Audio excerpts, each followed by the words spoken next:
আসসালামু আলাইকুম রহমতুল্লাহ। আশা করি সব ভালো আছেন। আজকের বিষয়টা হলো সিলেট টাইটান্স বনাম রাজশাহী ওয়ারিয়রের ম্যাচ সম্পর্কে। তো আমাদের সিলেট টাইটান্সের উপদেষ্টা ফাহিমাল চৌধুরী ভাই বলেছেন যে কোনো এক প্লেয়ার টাকার বিনিময়ে ম্যাচটা বিক্রি করে দিয়েছে।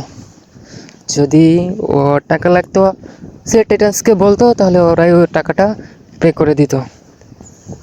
কে হতে পারে সেই কালপ্রিট যে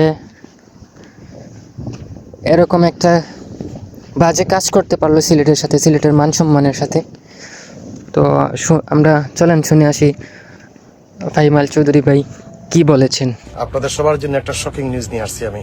প্রিয় বাংলাদেশ, প্রিয় সিলেটবাসী, আমি আপনাদেরকে কিছু ইম্পর্টেন্ট ইনফরমেশন জানাচ্ছি। আজকের ম্যাচটি আমাদের কাছে ভীষণভাবে কলুষিত হয়েছে। আমার কাছে নির্ভরযোগ্য ও প্রমাণাত্মক তথ্য এসেছে। ম্যাচের ভিতরে থাকা একজন ব্যক্তি নিজেকে বিক্রি করেছে। সে আমাদের সঙ্গে মিথ্যা বলেছে, সিলেটের সঙ্গে বিশ্বাসঘাতকতা করেছে এবং সিলেট টাইটান্সের সঙ্গে প্রতারণা করেছে।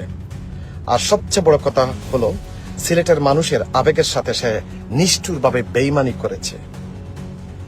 এর কোনো দরকারই ছিল না। সে চাইলে আমাকে বলতেই পারতো তার কত টাকা প্রয়োজন, তা দেওয়া হয়ে যেত। এই সত্য আমাকে সত্যিকারের ভেঙে দিয়েছে। এই ঘটনা আমি এখানেই থামতে দিব না।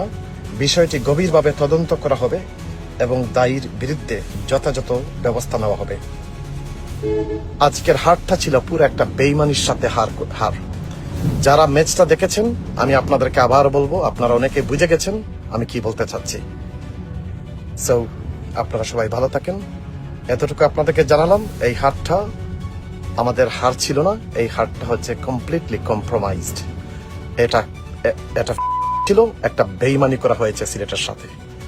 তবে মানুষটা ভুল করে ফেলছে, সে ভুল জায়গায় হাত দিয়ে দিয়েছে। সে আমাদের সিলেটের আবেগের সাথে হাত দিয়ে দিয়েছে। এই বিপিএল টিপিএল সবকিছু যে একটা বেইমানি, একটা এটা আমি আগে থেকে জানতাম, কিন্তু আমাদের সাথে আমাদের প্লেয়াররা সবাই কিন্তু আজকে ডিমোরালাইজ হয়ে গেছে। পুরা সিলেটের মানুষকে কান্না করানো হয়েছে বেইমানের কারণে। আমি কিন্তু তাকে এইভাবে এত সহজভাবে আমি তাকে ছাড় দিব না।